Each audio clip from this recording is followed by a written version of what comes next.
वाचकाला रुचेल असं लेखक कवींनी लिहायला हवं. विजयकुमार मिठे. एकदा वाचक जेव्हा आपलं साहित्य वाचत असतो तेव्हा आपण त्याचा बहुमूल्य वेळ घेत असतो, म्हणून त्याच्या आणि आपल्याही वेळेचा विचार करून वाचकाला आवडेल असं लेखन कवी लेखकांनी करायला हवं, असं प्रतिपादन संमेलनाचे अध्यक्ष विजयकुमार मिठे यांनी केलंय. दिंडोरी येथे आज गुरुवारी दिनांक 11 उत्साहात संपन्न झालेल्या ग्रामीण साहित्य संमेलनाप्रसंगी विजयकुमार मिठे बोलत होते. कर्मवीर रावसाहेब थोरात साहित्य नगरीमध्ये भरलेल्या या ग्रामीण साहित्य संमेलनाचं आयोजन दिंडोरी तालुका सांस्कृतिक मंचाच्या वतीनं करण्यात आलं होतं. संमेलन एकूण 4 सत्रांमध्ये घेण्यात आलं.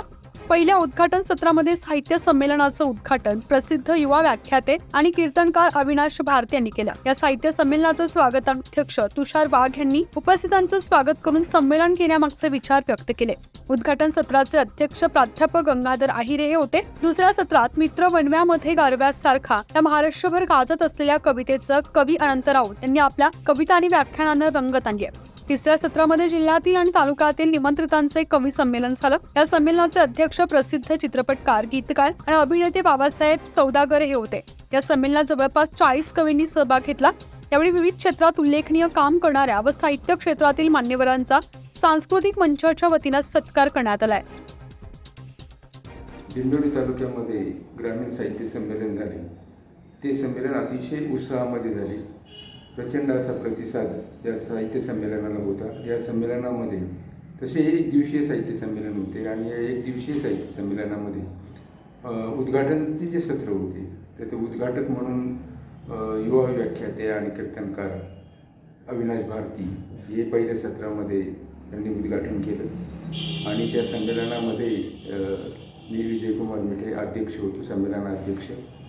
त्यानंतर जे दुसरं सत्र झालं ते महाराष्ट्रातील प्रसिद्ध कवी अनंत राऊत यांचे व्याख्यान होते. मित्र वनव्यामध्ये गारव्यासारखा या कवितेने दुसऱ्या सत्रामध्ये एक उत्साह आणि रंगत आणली. त्याचबरोबर त्यांनी त्यांचे अनुभव आणि समाजाला मार्गदर्शक असे काही कविता सादर केल्या.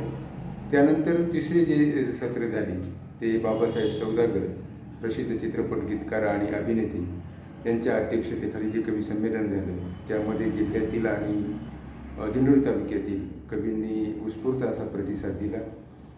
त्या प्रतिसादाला अनुसरून अनेक रसिक चाहत्यांनी या साहित्य संमेलनाबद्दल अतिशय चांगलं संमेलन झालं अशा प्रतिक्रिया आज आम्हाला मिळत आहेत आणि ही परंपरा सातत्याने या तालुक्यामध्ये चालत राहावी असा आशावादही अनेक रसिकांनी व्यक्त केलेला आहे. त्यानंतर जे समारोपाची सत्र झाली त्यामध्ये लक्ष्मण महाडी यांच्या अध्यक्षतेखाली ज्यांनी या संमेलनासाठी परिश्रम घेतले अशा कार्यकर्त्यांचा सत्कारही करण्यात आला. एकूणच या संमेलनामध्ये तालुक्यातील जी रसिक मंडळी आहे, वाचक आहे, यांचा जो उत्साह आहे तो अतिशय वाढलेला आहे आणि अतिशय चांगल्या म्हणजे मला आनंद वाटतो या गोष्टीचा की आमचा ग्रामीण भाग आहे, आदिवासी तालुका आहे, परंतु या तालुक्यातील महिलांनी अतिशय मोठ्या प्रमाणामध्ये या संमेलनाला हजेरी लावलेली होती. इथे पुस्तकांचे स्टॉल होते, त्याचबरोबर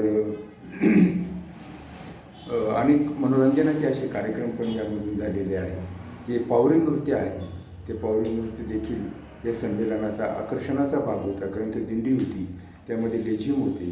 हे सगळं वातावरण संमेलनाचं असं भारावून गेलेलं होतं आणि यापुढेही हे संमेलन निश्चितपणाने या दिंडोरी तालुक्यातील जनता उत्स्फूर्तपणे करेल आणि अनेक मान्यवरांनी या संमेलनासाठी आर्थिक असा हातभार लावलेला आहे.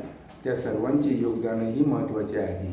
सर्वांनी मिळून हे संमेलन अतिशय यशस्वी केलं त्याबद्दल मी या सर्वांचा आभारी आहे. न्यूज 15 मराठीसाठी प्रतिनिधी बापू चव्हाण, दिंडोरी, नाशिक.